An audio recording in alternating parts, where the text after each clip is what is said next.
Hello and welcome to another episode of the War Report. Now, do we have quite the show lineup for you? We'll start, of course, with Syria with some Middle Eastern news, just to get our map up here. Now, the main thing, of course, is always Idlib. You can see the action increasing around Idlib. The strikes keep on continuing, but there's not really any new unique developments there. Of course, there's been clashes. There's been back and forth. Opposition takes ground. Government takes ground. Whatever. The main thing is actually going back to that big yellow blob that we've been talking about for 10 weeks now. And really, what's happening here is Turkey is pretty much annexing territory. They're building walls, they're building barricades, they're building structures, and without really any pushback from the Russians. Now, this, of course, comes as no surprise. Russia is accomplishing what it wants to in Idlib. Russia accomplished what it wanted to by getting its seaports secured and having Assad have a firm grasp over at least the core of the Syrian nation. So, really, there's not much to complain from there. The U.S. hasn't really taken any major action. They're still occupying those several oil fields you can see. There's still some action going on around the Iraqi-Syria border with, of course, where the Kurds intersect with the government forces. Of course, American and Israeli activity still going on there. You can see a little bit, but again, the main focus goes back to the real, I guess you could say, apathy of Russia towards the most recent Turkish operations. I mean, even their military police have been cooperating. They've been handing off towns and patrols over to each other. And as I said, 10 weeks on, and I still have no idea what this is going to be because Trump comes out, I believe, late night October 6th and says, oh yeah, we're getting out of Syria, we're leaving it to Turkey, we're leaving it to the regional powers, and we're going to get out. Now, of course, he's waffled since. We've gone back and forth. We're going to get out of Syria, and we're not going to get out of Syria. We've gone over this several times before, but it's been Yeah, 10 weeks, and there's still no clear direction that any of this is going in. right. And we should. There's two interesting developments at the very least in the last week with regards to Syria. One is the Kurds have come on board and now will fight against Turkish-backed forces in that northern region of Syria, which is a major development. The other is that they're now willing to work with Saudi Arabia, of all countries. So if it wasn't already complex, it's just become even more complex. The other is the Turks are erecting a wall in this so-called demilitarized zone that effectively you could look at it as an annexation of Syria. And now I don't know how, I don't know if this wall demarks an area where the proposed former refugees that flooded into Turkey at the outbreak of the war and the years shortly following will be relocated there, or they'll be relocated on the other side of the wall. That's not certain, nor is it certain how long the wall will stay up. Russian forces have gone to Raqqa and other towns delivering humanitarian aid.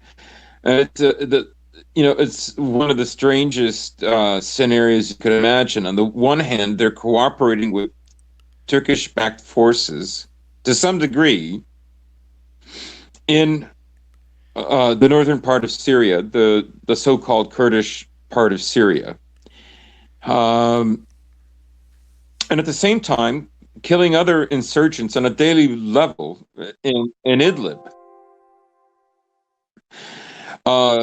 This is sort of like the jihadists that Americans will kill everywhere except that area of southeastern Syria that happens to lie over the major highway connecting Iraq and Syria.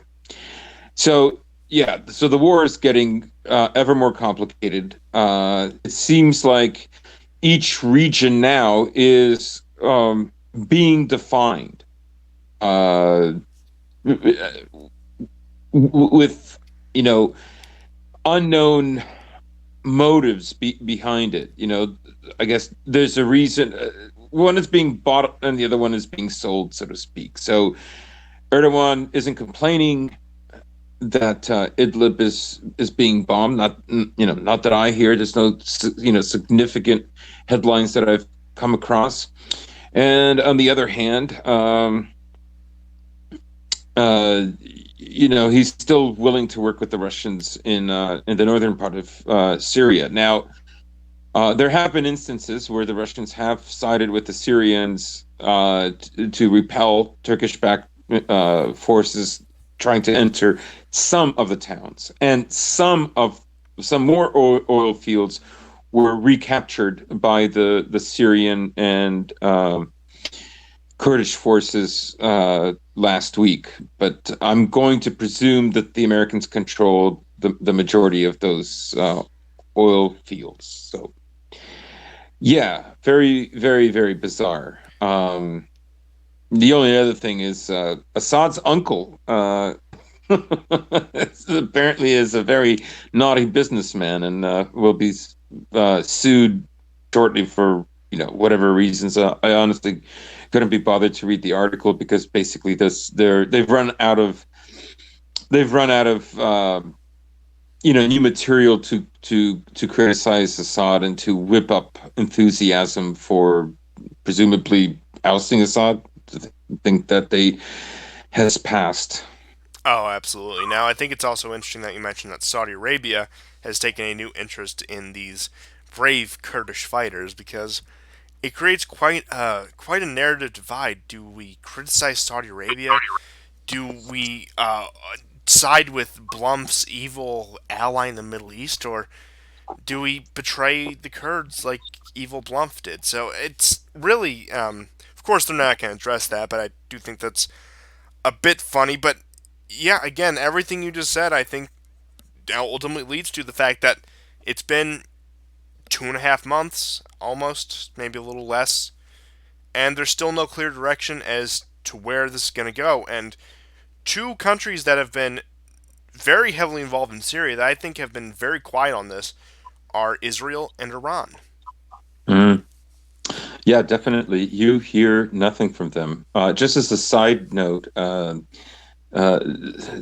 this week, Russian airplanes intercepted Israeli airplanes and prevented them from attacking some Syrian bases in Syria. The T4 base. I'm not sure what's in that base. I don't know if it's an airfield or I just don't know. But they did thwart them from attacking, so that's good.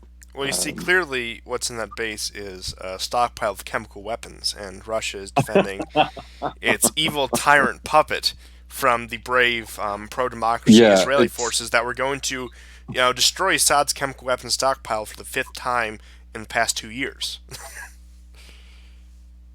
the whole place is filled with chemical weapons and hundreds of copies of Mein Kampf. Yeah, It's so it's just horrible. Just I mean, it's awful. I wonder if the media will make.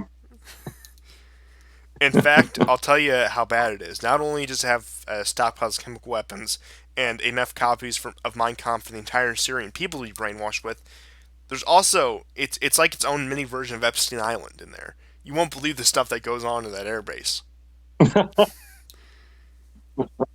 Oh my gosh. But in all seriousness, I know the Russians operate out of Latakia, which I mean, um, T4 is near Hama, which isn't much of a Yeah. distance. Now, I don't know. It could be new aircraft the Syrians are fielding. Could just be that they did not want another strike on this base. I know the Iranians are known for operating around T4, and Russia's been a bit more lax when Israel struck Iranian and Iranian proxy targets in Syria. But um, I don't know. Maybe it's just part of this game they play where they're conciliatory and then put their foot down. I mean, they play the same game with Iran. They play the same game with Turkey. They play it with Syria itself. So it could just be this back and forth. But yeah, it's still good to hear that a strike was prevented for once. And uh, Yeah. beyond that, I don't have much more Syria news, but just of course a little more stuff in the Middle East. Of course, the protests are still ongoing in Iraq, but there's not much related to that. Things are going on with Iran again now. people are saying, oh, there's going to be another tanker war, which I think is very possible, but not anything on the horizon. Of course, Israel's been in a tizzy about all this, and the protests in Iran have continued, of course, but there's also not much major news out of there, but still worth just a small update. Hmm. Now, moving on to, I don't know, do you want to do NATO or the Afghanistan stuff first? Uh, well, what do we do with Afghanistan first, and then we'll move to NATO. Yeah, I think it flows better, but yes, after 18 years, they finally admit what everyone knew: the fact that for Afghanistan, we were not in it to win it. We repeatedly heard claims that we're winning this war on the brink of victory, things are going well, but it turns out it was anything but. And this came out of the Washington Post, which I will give them, as much as it pains me, credit for breaking this story. Now, granted, I think they were probably sitting on it for a long while because, as I said, everyone knew this already. This just confirms what people have been saying, well, I don't know, for the past 10, 15 years. All the people who were called conspiracy theorists were saying, maybe the Afghan war isn't everything that it looks like. Same stuff Ron Paul was saying in '08. Same stuff he was saying in 2012. Same stuff Trump was saying in 2016. Same thing Trump said up until this point last year when he tried to get out. Now, this of course all goes back to uh, again, it's a war for profit because we do not fight wars to win. We fight wars to make money. This goes back to infrastructure projects such as schools being built weren't being attended. Of course, just being built for the sake of the contractors building them. Uh, we're going to repel the Taliban. The Taliban's on its last legs, yet they still control half the country, and all this stuff. Now,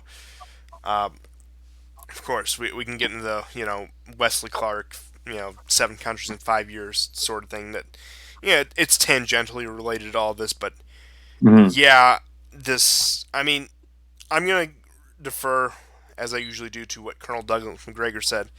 Yeah, this is stating the obvious. We all knew this, and it's time to get the hell out. Now, that being said, I think he has a much more optimistic view, or is at least doing it for the cameras, at least doing it for the rhetorical purposes. But I don't think we're getting out anytime soon. I think the only two scenarios that could force us out is a major, excuse me, a major internal collapse economically, or some sort of great united front of all the different Islamic groups all uniting together and waging an all out war, probably with foreign support, which would likely come from Russia and China in that case, to drive the United States out of Afghanistan, which I don't see happening at any point in the near future. Right. I do have to say, though, that this is in some ways reminiscent of the press during the closing years of the Vietnam War, in that, uh, you know, you could argue that what was the motive for publishing this? If this is something that everyone silently acknowledges, right? The pretense can still go on indefinitely.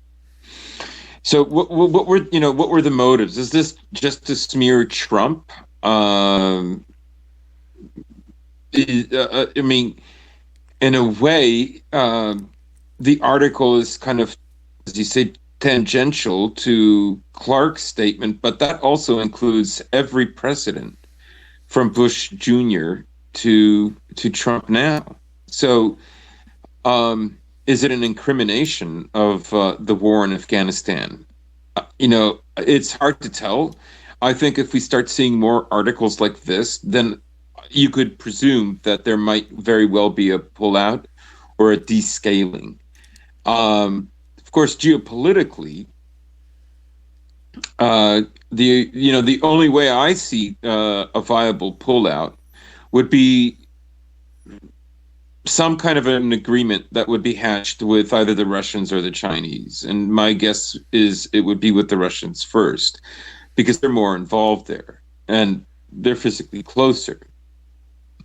Um, so what do I mean by this? Well, what I mean is that first of all, Afghanistan is very rich in all sorts of minerals. Many of them are used for computer parts.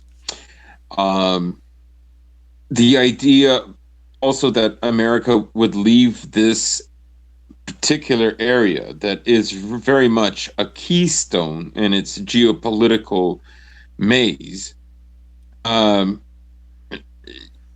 seems to me like a very, very much a retreat if that were to happen.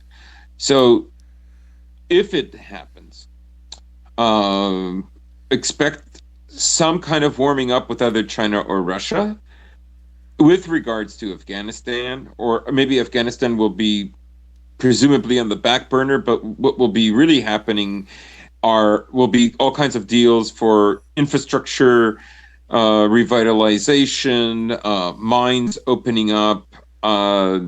The thing with the Russians and the Afghanis is, sorry, and the Chinese, is that their approach is hands off. Like China and Russia don't expect you to ideologically change the entire fabric of your country in Yeah, order to do business. I think the Russians learned that mistake in the '80s, trying to culturally reform Afghanistan. So I doubt that's anyone they're going to repeat anytime soon. Right. Right. So that era is over.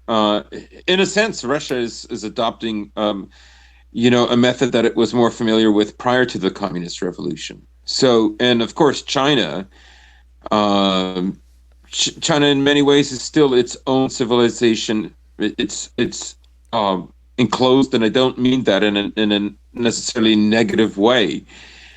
Um,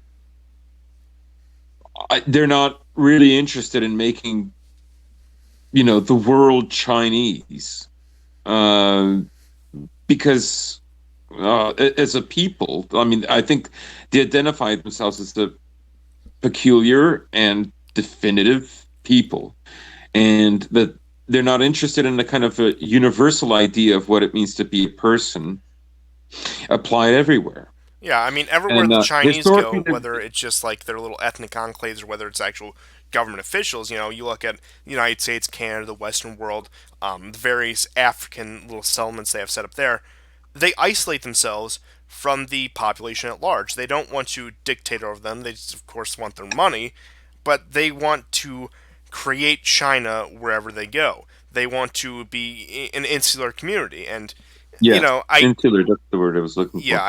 I don't necessarily knock them for that. I think there's definitely other.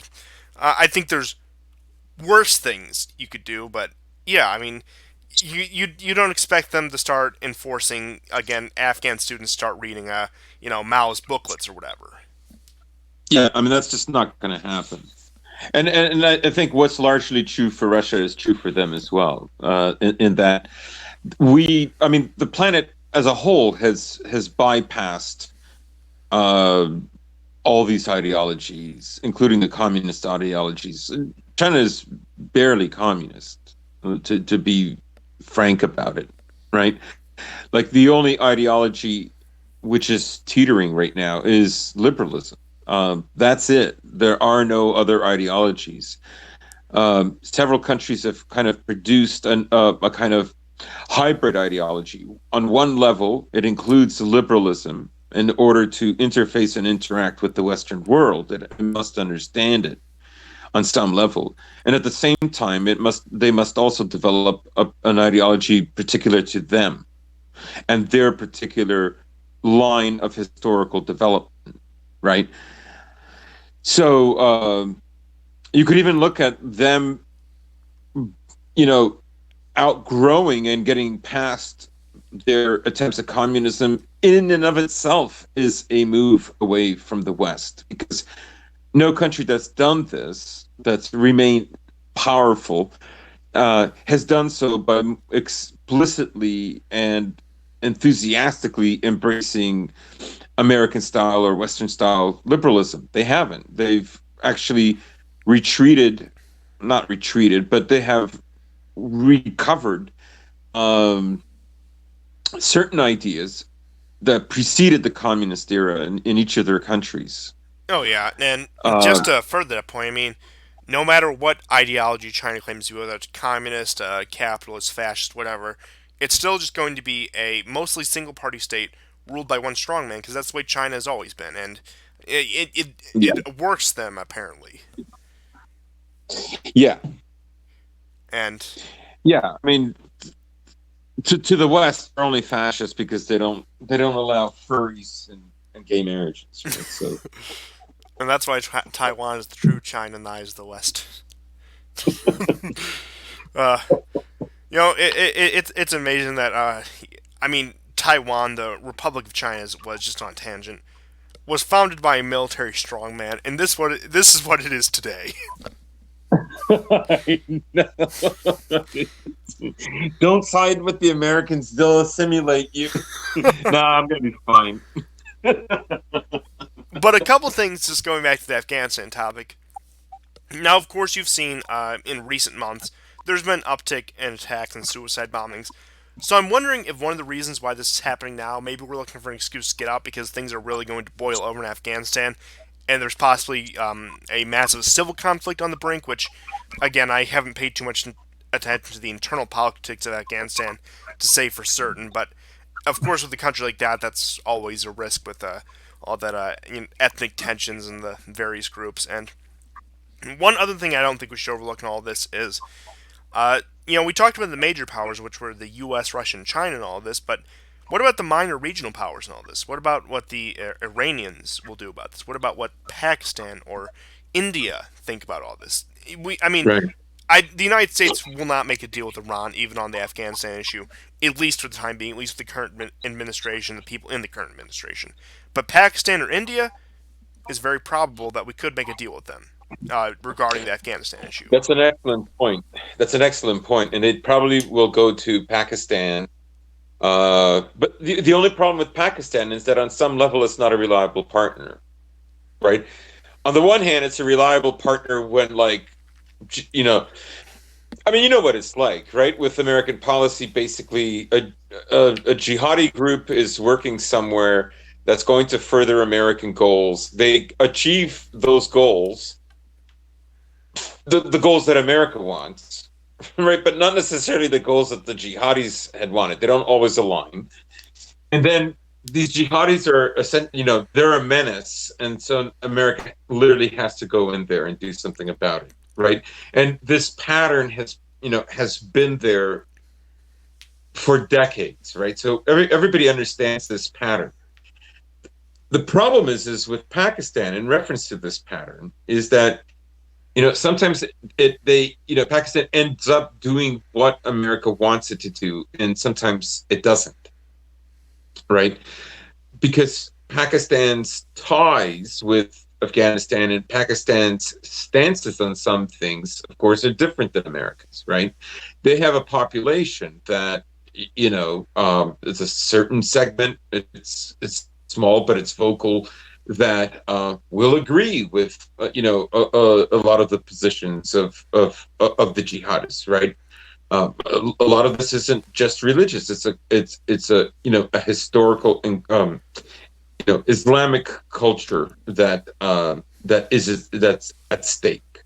I So mean, guess how the Mujahideen got its arms through the ISI right, yeah, exactly my point, right? So and that was a cooperation between Pakistan and Saudi Arabia and and America, China for that right? matter. Yeah, yeah. So, um, so America leaving Afghanistan will be huge. I mean, that would be a sign. I don't think people should take this lightly. America leaving Afghanistan would, on some level, very much mirror with what happened with the Soviet Union when it left Afghanistan, because it's a hilltop outpost, and it's there basically to keep tabs on Russia and China more than anything else. And the other countries, as you say, Pakistan, India, and Iran, right? That's really what it is. It's a hilltop, in the center of the Eurasian landmass. That's its function. To leave that area, America would have to build up bases that already pre-exist, which is dozens in that area, uh, to a similar level. They'd have to have the same amount of strategic capability, right? So we might hear countries like Uzbekistan. You hear nothing about Uzbekistan. Well, didn't the U.S. actually used to operate an airfield at Tajikistan or Kyrgyzstan? One of the two smaller Yeah, ones.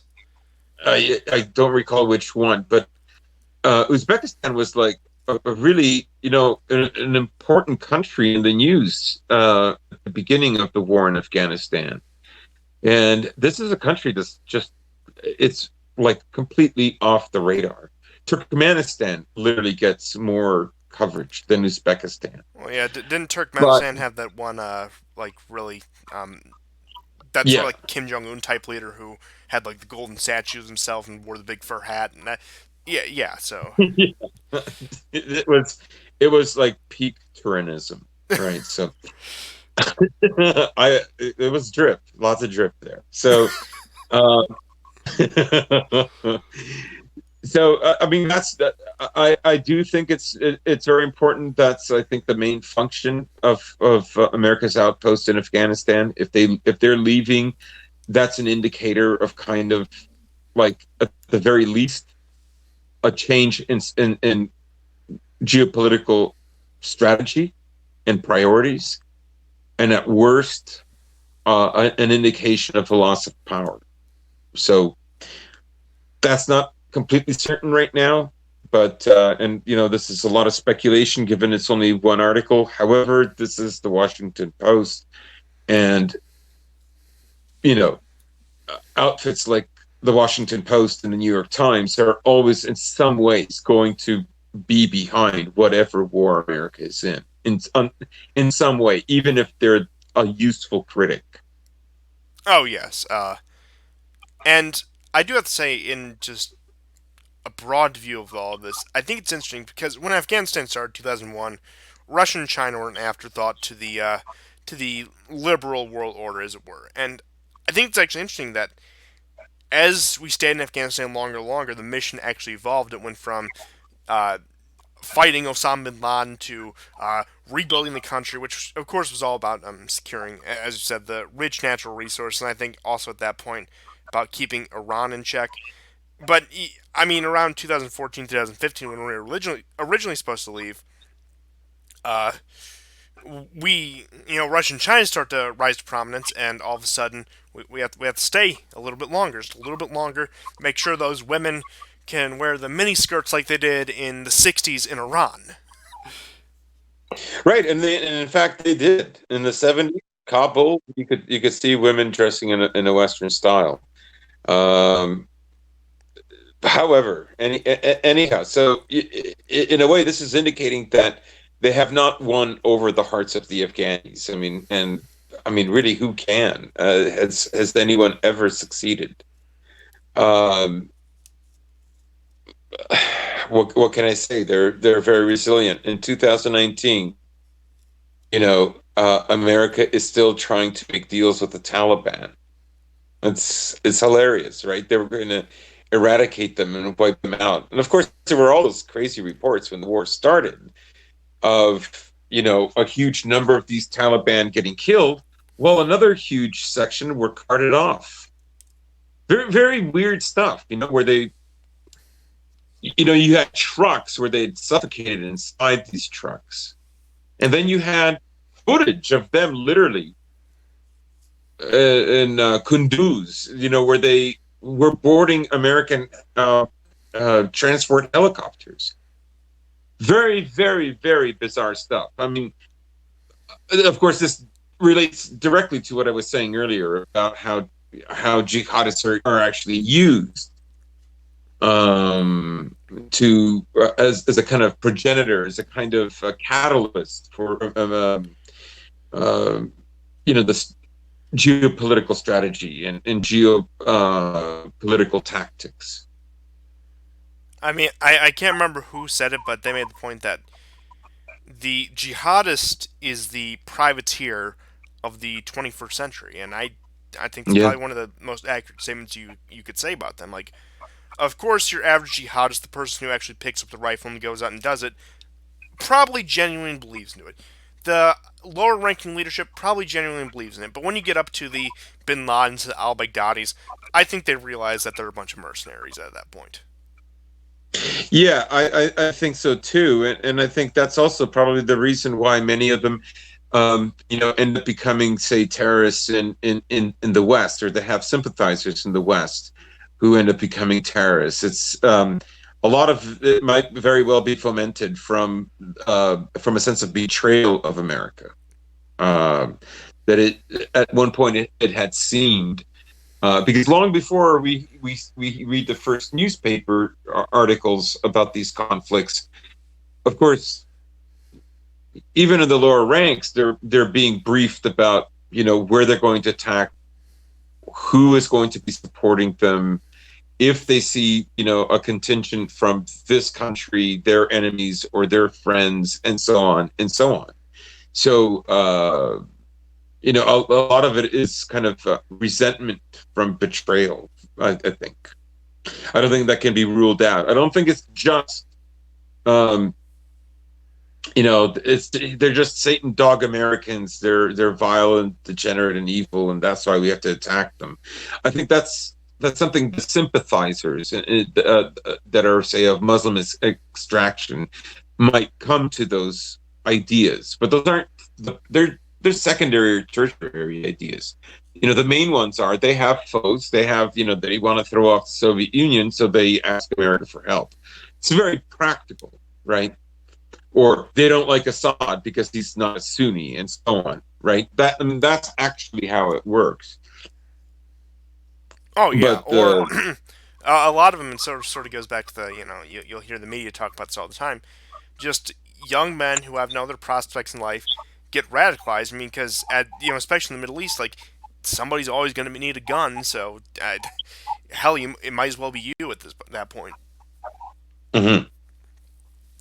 But that's all I have for the Afghanistan stuff, and I think I'm not going to say for certain, but I think there's probably going to be a major happening in Afghanistan. Things are probably going to boil over. We're probably going to see a lot of conflict in Afghanistan, independent of the U.S. presence. I could see, again, the different ethnic groups, the different religious Sunni Shia groups. There's a small Shia contingent in Afghanistan, believe it or not. But I could see this definitely where fighting breaks out, and again, it may prompt a rapid U.S. withdrawal, as we saw in Libya a few months ago. But uh, yeah, something's definitely on the horizon, and it's probably going to the point of the fact, maybe not a complete withdrawal, but the U.S. commitment in Afghanistan is probably going to be severely reduced in the coming months.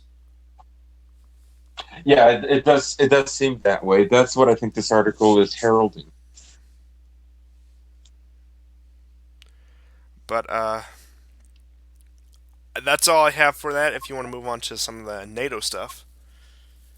Sure. Yeah, let's do it. So the biggest news I saw out of it is that let me read the exact headline: Hungary to block NATO's UN bid, according to their foreign minister Peter. I can never pronounce his name. It's like Shabajo or let me just load it out and spell it for the audience if we have any Hungarian speakers out there. Szijjarto. So Szijjarto or some I don't know. I'm not American. Zaro? I think SZ is sh. Not only does he know the Slavic pronunciations, he can even get the Hungarian. This is why you are the co-host. I actually can read a bit of like I can read the Hungarian alphabet. One of my closest friends is Hungarian, so This he's out of control. This man is out of control. But yeah, Hungary has stepped in and they have blocked it.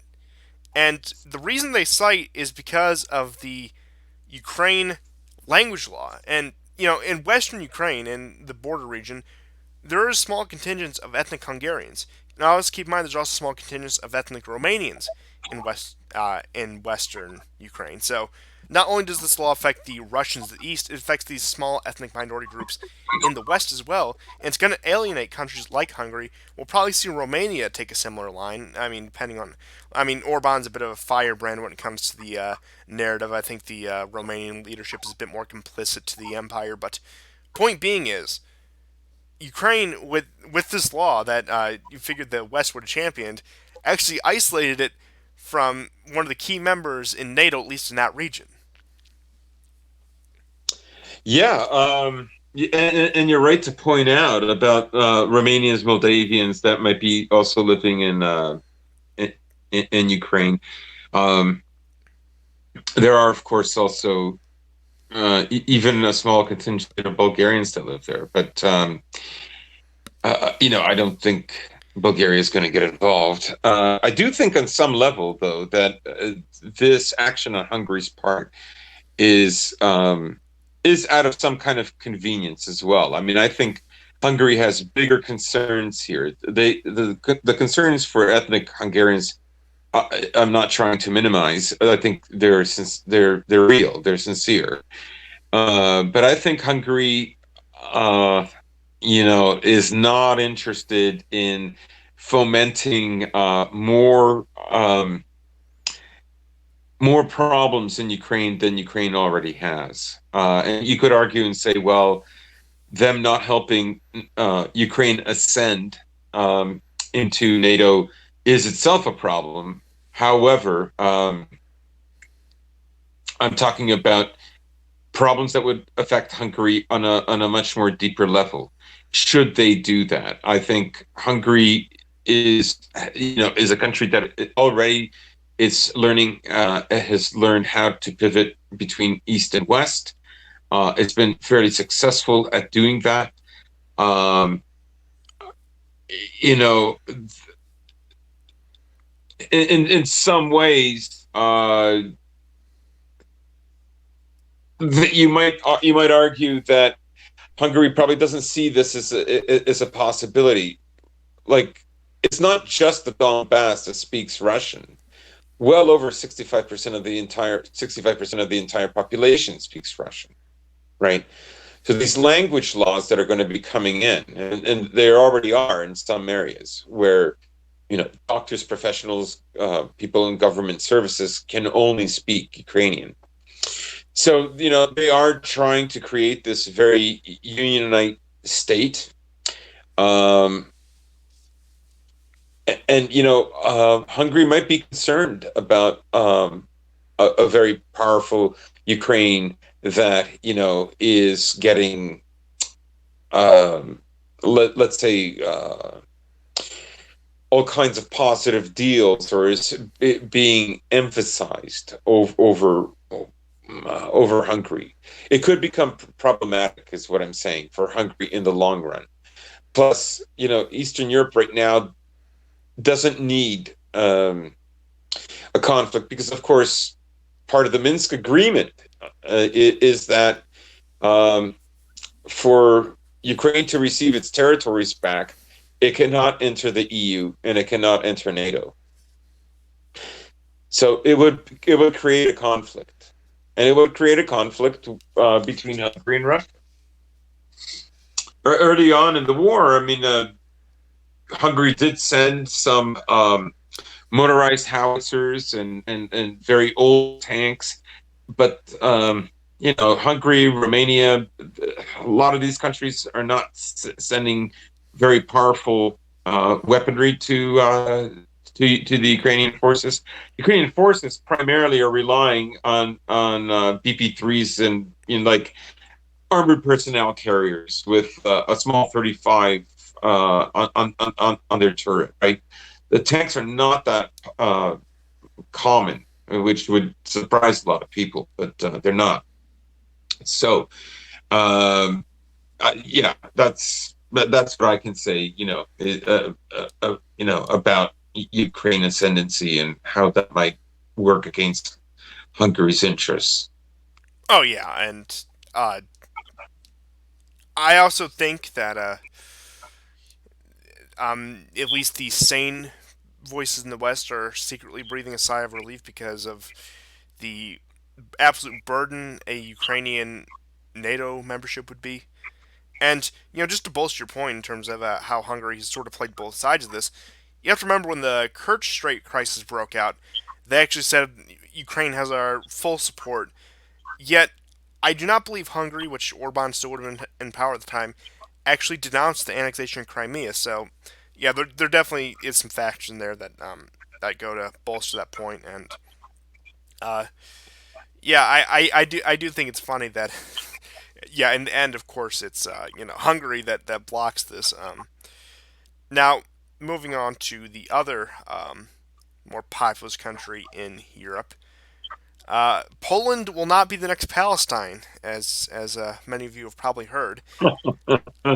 So in Poland, there's actually a lot of backlash against Jewish populations leaving Israel, leaving Western European countries, just Western countries in general, and relocating in Poland, which these are Ashkenazi Jews. They likely had ancestry from that part of the world. That's the claim they're using. And it sounds like a familiar claim. I don't know where I've heard that one before, but they are relocating to Poland, and despite the fact that the Law and Justice Party, the ruling Law and Justice Party, which isn't as great as it seems, there's definitely better parties in Poland.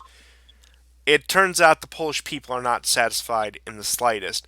And one of the big rallying cries was Poland will not be the next Palestine. Now, keep in mind, this is all in the midst of the ADL report that Poland is one of the most anti Semitic countries in Europe. It's up there with Hungary and Ukraine, which Ukraine is another country that they're migrating to in large numbers. Funny, the Ukrainian people leave, yet foreign populations show up. That should tell you a lot about what the situation is like there. And we'll get into some of the Ukraine stuff later, but uh, I do think it's interesting that at least on the ground level, at least among the populace, the civilians, is that there's actually starting to be a revolt against this. I find this very interesting.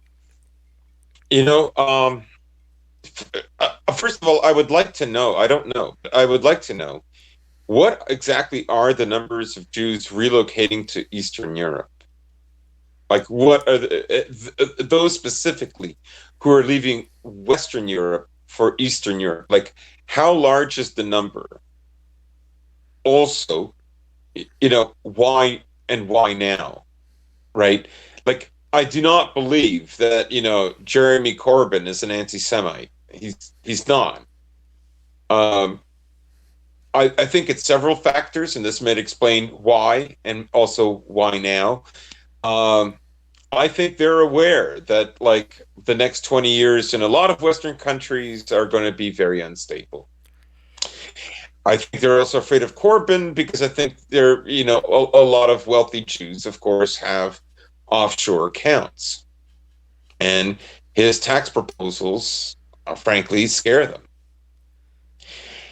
But I think a lot of this is also bluff in that, just as Whoopi Goldberg said, she'll move to Canada if Trump is elected. Well, of course, she never did. So, which was entirely predictable.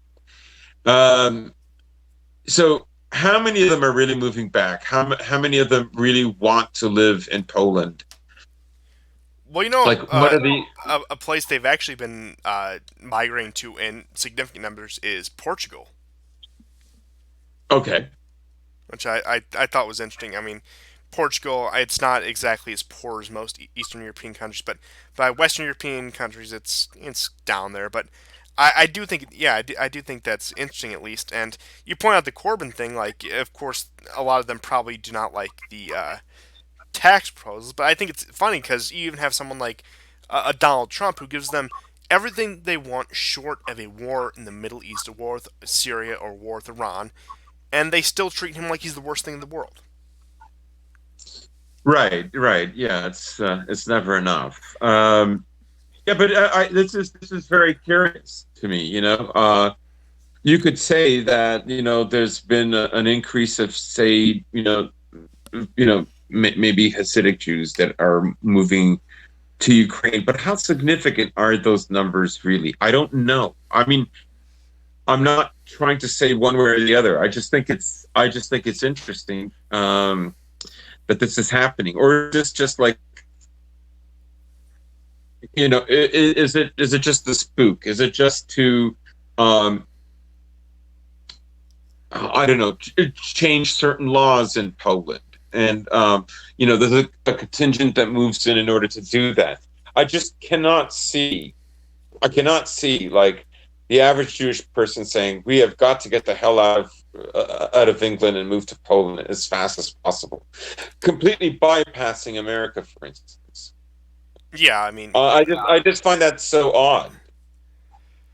yeah, I mean, with the financial hubs like Wall Street and everything, like, oh, yeah, I think London to New York makes more sense than London to Warsaw, for example. But uh, Yeah, it is interesting. Yeah, you mentioned the numbers, but I think something more significant is what do the pocketbooks of these people traveling over there look like? Now that's what we really got to ask.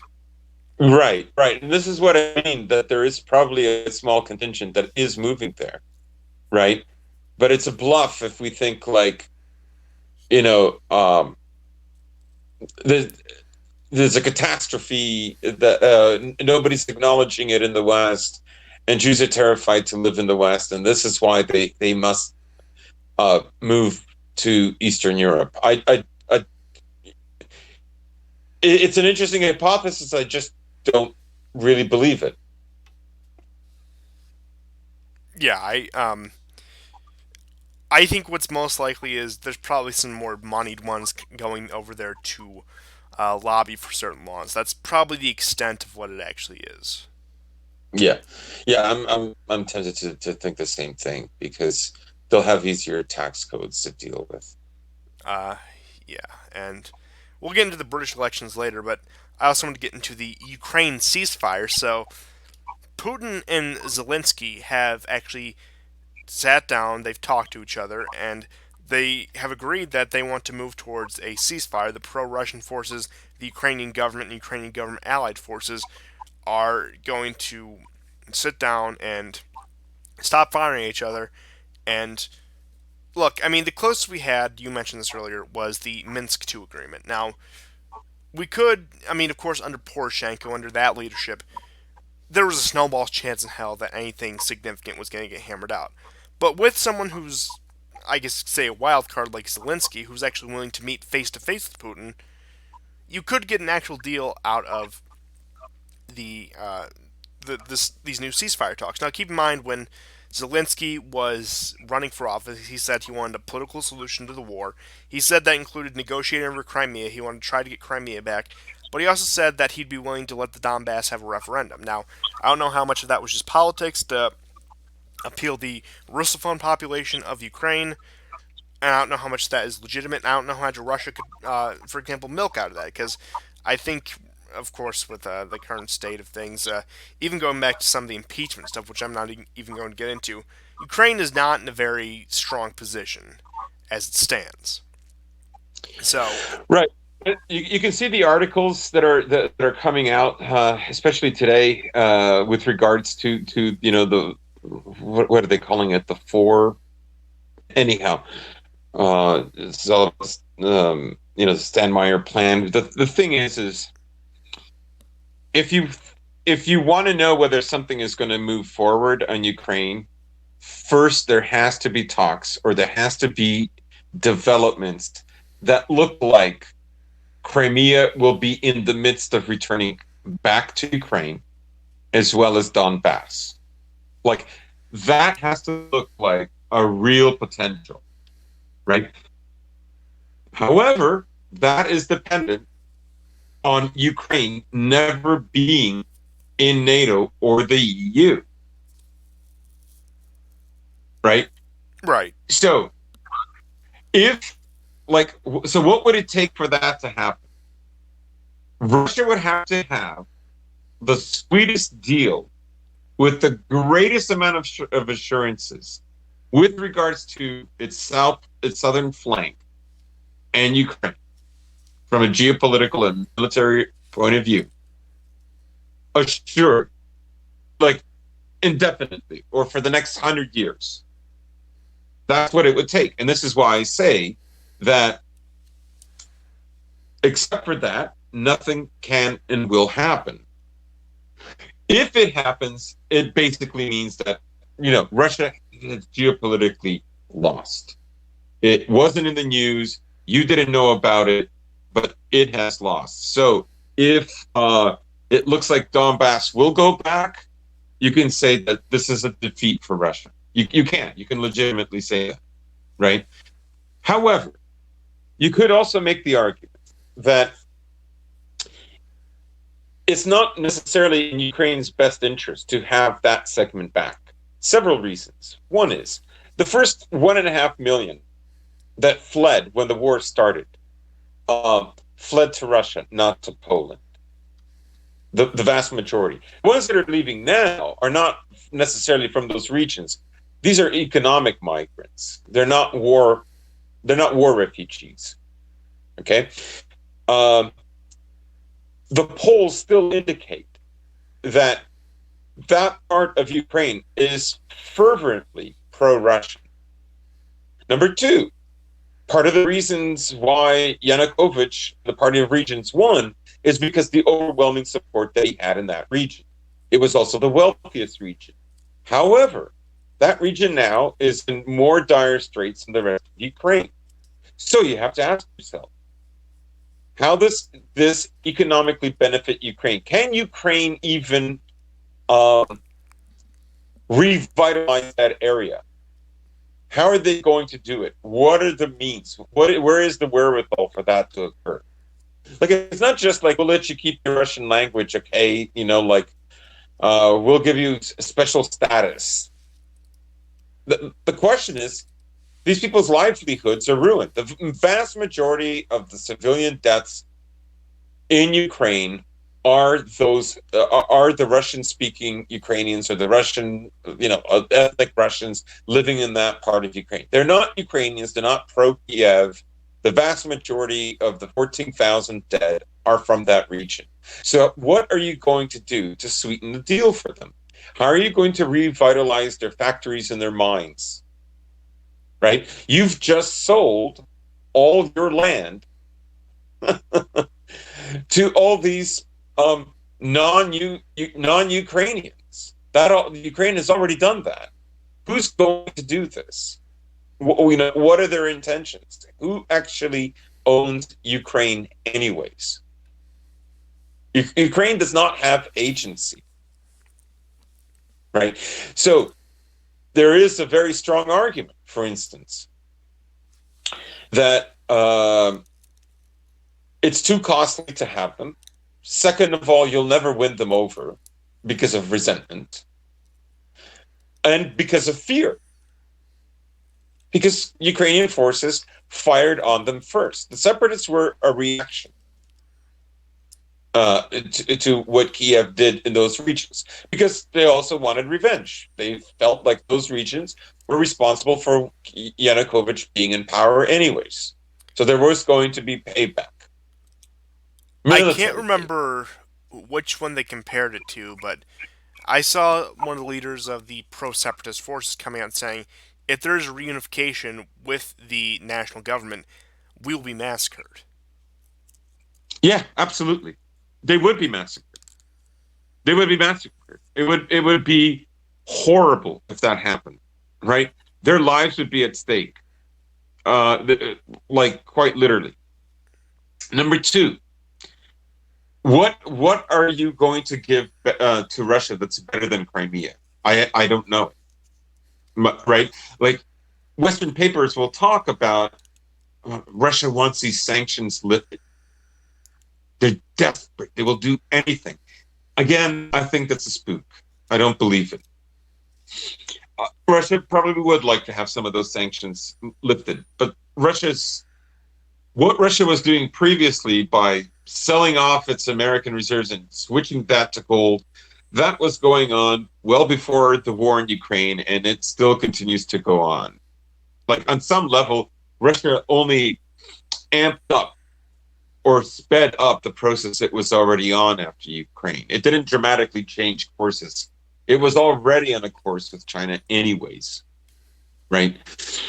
Like, when Russia says it doesn't matter who's elected president, American foreign policy does not change. And they're right.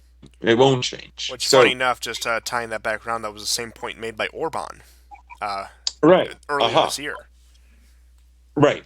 So, what's going to come out of these talks? Probably nothing. Also, one thing that people should keep in mind, let's say the middle class or the wealthy middle class in Russia are different than those in Ukraine.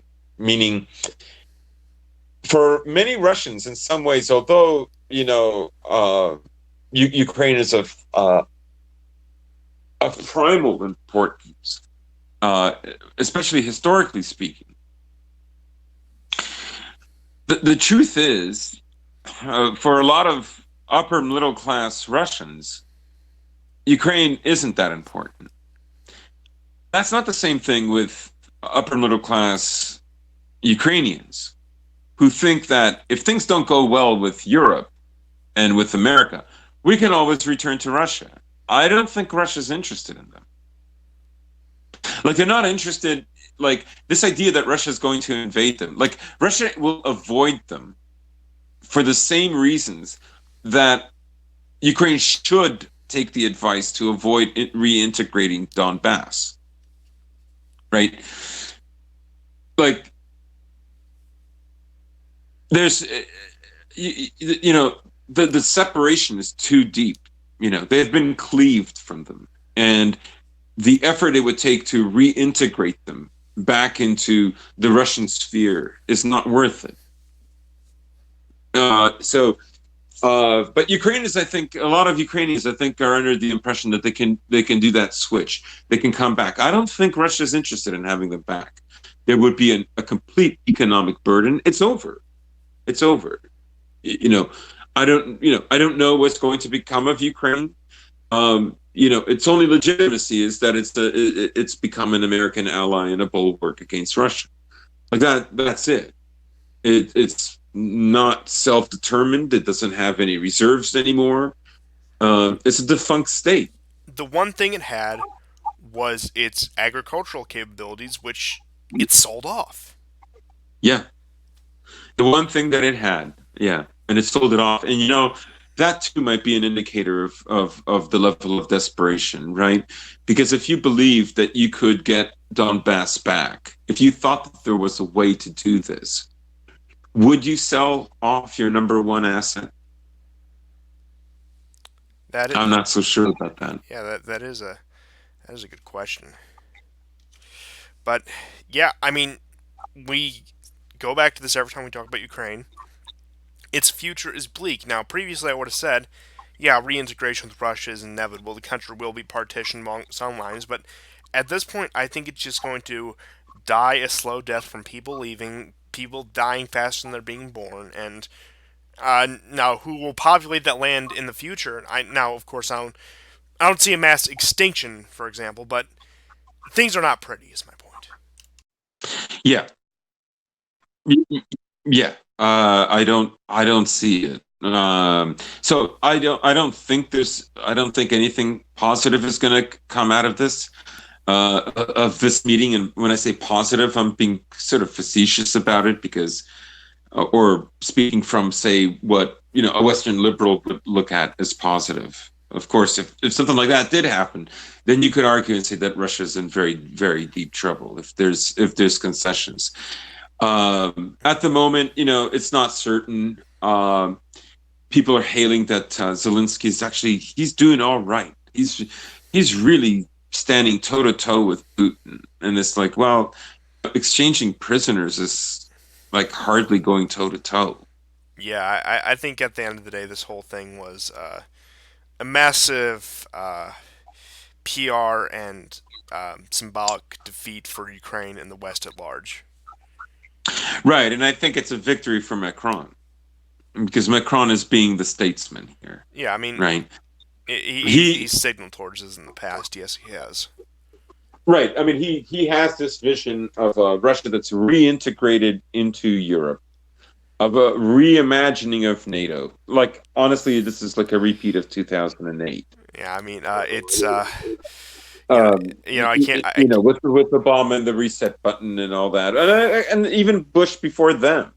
Um, this idea that, like, well, I mean, to be if Russia were in NATO, it would have to be this like junior partner, arguably a partner more junior than Turkey. That's ridiculous, right? Russia isn't going to accept that. Yeah, and They're not going to accept that. It's ridiculous to even presume that they should. oh, It's not that yeah, kind of a power. It's a bigger power than that. Yes, even just landmass alone, that's a ridiculous prospect. But you mentioning Macron was sort of a winner in all this reminded me of that tweet I sent you the other day about how he must defend enlightenment. Yes, uh, the Enlightenment is at stake. Poor Voltaire.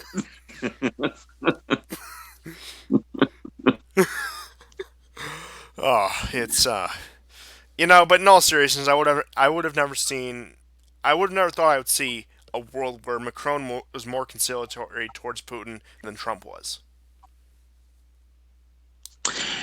Oh yeah, I mean, honestly, they have run out of ideas. They like there's no solution. There is no solution to this. Not really.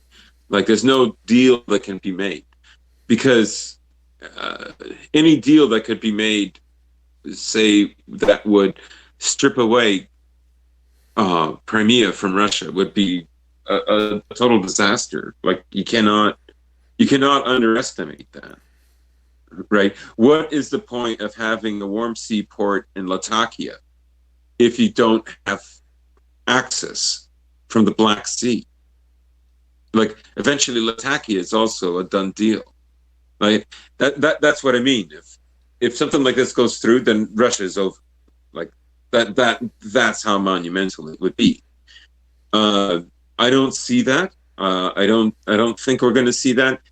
Now, is there a chance that they could, bring in the peacekeepers? This talks about they're going to maybe begin this in 4 months. There's a due date of the December 19th of 2019 where they're supposed to begin some kind of implementation. And this even other things like language laws and being extended 12 months. And, there's arguments in Ukraine about, well, why isn't it 4 or 5 years and so on.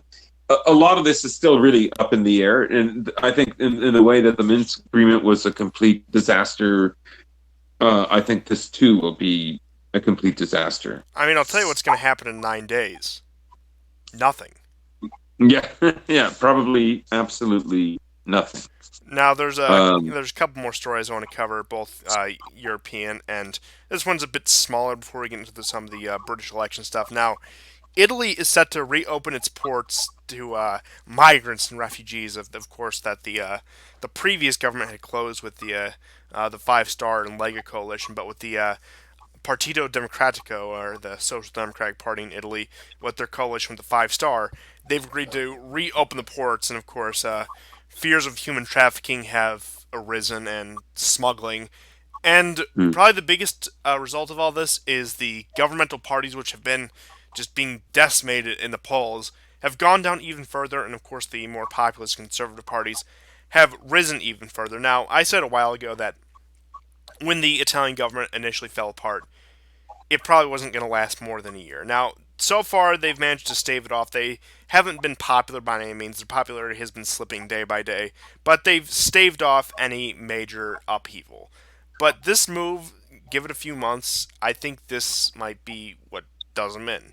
Especially if the Italian government right now is threatening to start a new migrant crisis, that not only affects Italy, of course, they mostly just walk through Italy to northern Europe, but threatens, of course, Germany, which is at capacity, which France, Macron's recent comments, Eastern Europe, the UK. This is not going to go over well. And there will be a revolt not only in Italy against this government, but I would say a lot of the even more neoliberal powers probably start getting pissed off at Conte at that point. Yeah, in some ways, I too was surprised that the government held on this long, and of course, this talk of having to accept more migrants, and notice how quickly that happened. Um,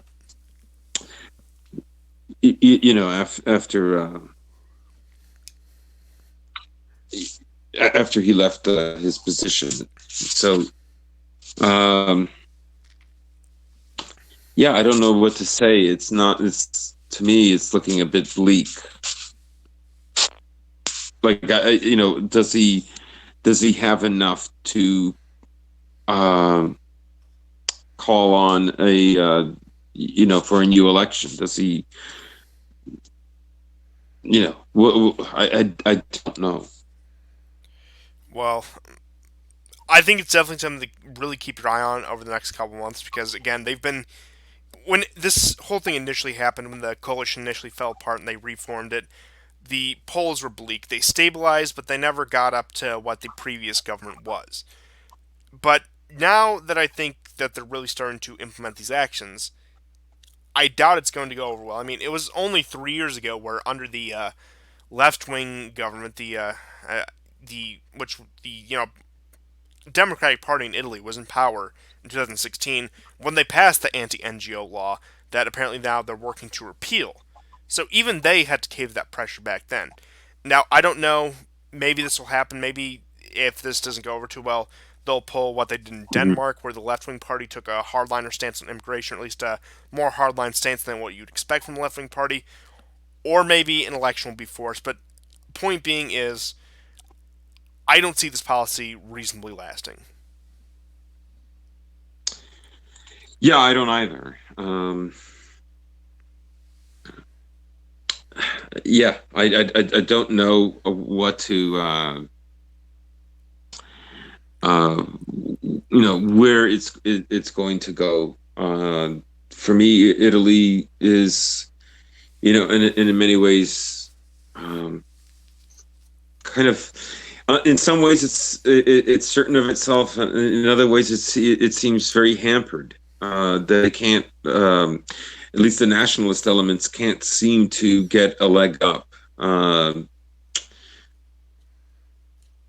Look, there's been talks. There've been demonstrations, but at the end of the day, they're still going to take in the migrant votes. They're still going, through this process that the rest of Western Europe is going through. They're being louder and are resisting better than some other countries. But I guess I don't want to be so results driven, but you know, I can't help but think in a more pragmatic way about what are the results. Yeah, funny enough, just on that note, I think the biggest saving grace for Italy is ironically enough the fact that they'll come through Italy, just that none of them want to stay there. Yeah, yeah. I mean, that is something. But one thing I will say, which we'll sort of touch on with the British election stuff, is yeah, the British economy reported actually a recession for the third quarter. That, of course, is compared with Germany's 0.1% economic growth, which again is probably fudged. A an economic crisis, an economic recession, could be enough to shake it up. Where this could be the nationalist window of opportunity in Italy if there is an economic downturn going into the new decade. I will say that much at least. Yeah, yeah, I agree with that. But for our final topic here, we have some stuff on the British elections, which will take place on Thursday, the 12th of December. Now, as it stands now, this is polling from actually today, December 10th, 2019. The Conservatives are sitting at 43%, which compared to the last polling period is 43%, so they've stabilized completely. Labour is down from 41 to 34. Lib Dems are up from 8 to 12. Greens are stable. Greens are stable at 3. SNP is stable at 3, and Brexit is also stable at 3. So Hmm. again, at this point, there's no coalition that can be built. Now, of course, this just shows the primary parties. There's several smaller parties in the UK. For example, the DUP and the Conservatives ruled in a coalition government up until a couple months back. I think it was actually towards May of this year when Theresa May decided to resign. But uh, puns aside, I yeah. At the end of this, the Conservatives will probably cobble together some coalition. Now, what role the Brexit Party or UKIP or any of these other ones play, depending on how they do in the polls, depending on how they do in the election, that could give them a bit leverage over the Conservative Party. But again, we'll have to see how that works out. But as it stands, probably going to be a conservative coalition government with somebody else in there.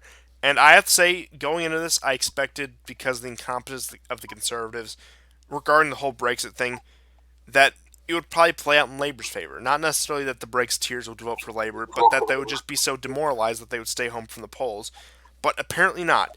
One thing I will say about this whole Brexit debacle is that the people who voted for it, the people who advocated for it, at least on the grassroots level, at least on the populist level, not necessarily the politicians, at least most of them, they have been resilient about this. They have been determined about this. Brexit means Brexit, and it will get done. That's one thing I will give the British people. Mm-hmm. Yeah, there. I can't help but think that this is, Brexit is going to divide the country. Um, I think the country is already very divided. Um,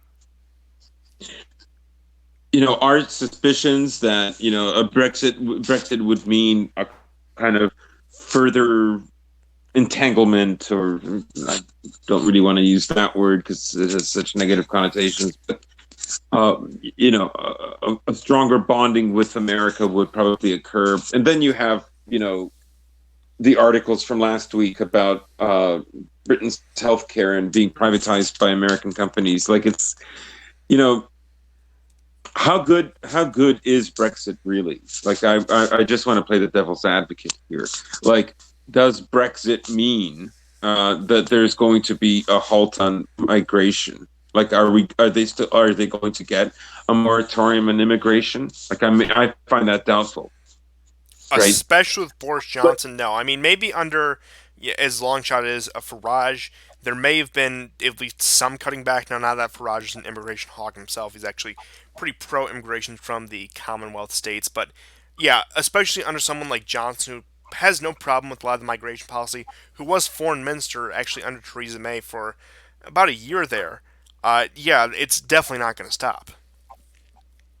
right. So, but I appreciate the idea that Brexit itself can be, say, the foot in the door. It could be an important, vital first step uh, uh, towards regulation, and in some ways, that does highlight um, the culture of war that's taking place in the UK as well. Because it is, it's implicit that the Brexiters, of course, uh, are going to be right of center.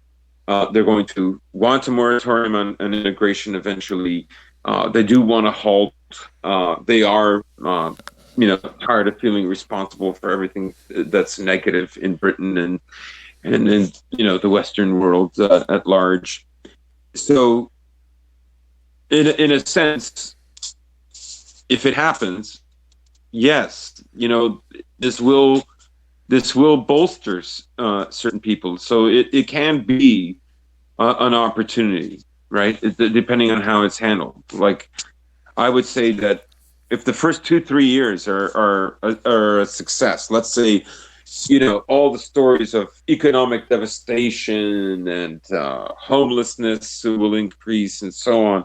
Let's say if that doesn't happen, or that only lasts for a very, very short period of time, and there's a quick recovery, um, then I think that can generate confidence with, especially with certain groups and certain people, that can move the direction in in our way, in our direction. So yeah, it's a it can be a good outcome. But I'm just going to play the devil's advocate because, like, will that actually happen? Is the will really there? And what will it mean to be, like, under stronger American influence than they already are? Like, are they really getting autonomy? What will happen if there's a Democrat president? How will they deal with it?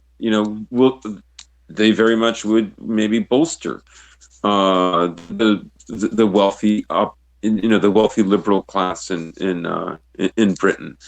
So they could have a country that everything is as it was, with some minor changes, some border disputes in, say, Northern Ireland, and so on. and traveling will be different, but maybe a lot of in some ways, um, there would still a lot of things wouldn't change. But then again, staying in the EU, I think that's a known that they won't change. The other is an unknown. It's or we're not certain. So you have to go with that. Yeah, I would definitely agree. And I think just going back to what you're saying, where it could have been this great thing, it could have been if they could really prove themselves, if they could dispel a lot of the myths and the fears about it, that would be fine. I think that's a good 2016, 2017 perspective. If they got out then, even as late as 2018, that could have been the case. But I think it's been kicked down the road so far. I think Canada's been kicked down the road so far that that's not the case, and they've really wedged themselves in a position where they're going to de facto remain part of the EU, part of a French-led European bloc, or they're going to be absorbed into the Anglosphere at large, led by the United States. Neither of which promise a sovereignty that the Brexiteers promised. And he hasn't expressed it, but I can only imagine someone like Farage, even with his more pro-American views, with his more sort of like Anglophile, Anglosphere views, he's probably not too happy about this, about the outcome at all.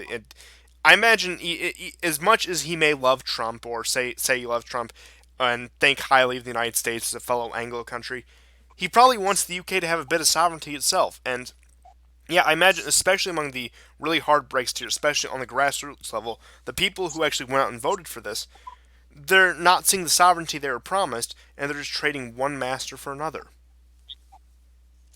Mm-hmm. Yeah, and that'll be a problem, and they will have to face the criticisms that will come with that. Um, that's very possible, and I think in many ways that could create an even more bleak scenario. The other is, of course, if Britain leaves the EU, what the hell is going to happen to the EU? Because newsflash, this is going to be a much much weaker EU. Well, I mean, let's not kid ourselves. Uh, and you could look at it maybe that a stronger integration with America is a way of tapping down on populism within Europe from the perspective of from America having the perspective within Britain to oversee it. So this is an EU that's weaker and also more easily challenged. I don't think Macron is not going to get a European army. That I don't think this is going to happen. So a weaker EU will be an EU that can be more easily managed. So Yeah, which you know, goes back to what you're saying the, previously. That's probably why Macron's hedging his bets, trying to appeal to the Russians. yes, exactly, right. That's a possibility. That's a possibility. Of course, a weaker EU could also mean an EU that's going to inevitably be more influenced by China and Russia as well. But I think you cannot count out the greater influence that America will have, right? Um, that's what I think is funny about this is that um, everyone will have less autonomy in this because I don't see a Franco-German alliance that's going to unify Europe. This is not going to happen.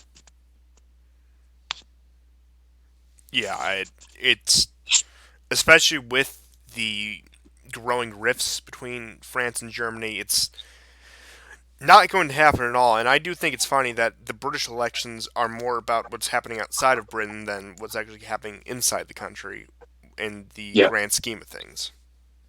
right. Because it gives you an indication of just how vital they are and were to the EU. Yeah, but I think that's all I have for today, unless you have any other stories out there. No, I think that's it for me too. Well, this has been the War Report. This has been episode. Hold on, let me check. Episode 84 of the War Report, going strong. Getting to the end of the year, the end of the decade, for that matter. And with things coming up, with people having time off, with the holiday season, as it were, the schedule may be a bit irregular, but we'll keep out the episodes as often as we can. It's been our pleasure. Hope to see all of you next time. And goodbye. Biden 20